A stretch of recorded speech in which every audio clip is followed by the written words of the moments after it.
بسم اللہ الرحمن الرحیم۔ السلام علیکم۔ حفاظت نظر کا قرآنی علاج کیا ہے؟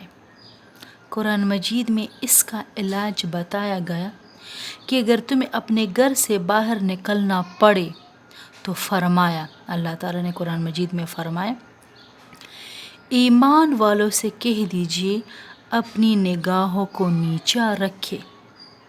جو ایمان والے ہیں ان کو چاہیے کہ جب آپ باہر نکلے گھر سے تو اپنی نگاہوں کو نیچا رکھے، غیر کی طرف نہ دیکھے۔ جدھر دیکھنے سے انسان کی شہوت بڑھتی ہے اس طرف نظر اٹھنے سے اپنے آپ کو بچائیں۔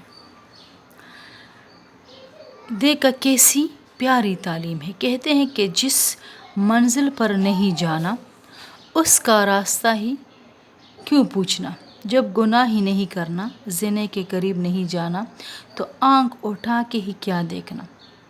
تو شریعت نے پہلے قدم پر ہی پابندی لگا دی کہ اپنی آنکھوں کو قابو میں رکھو۔ نگاہوں کو نیچے رکھنا اس کا بنیادی علاج ہے۔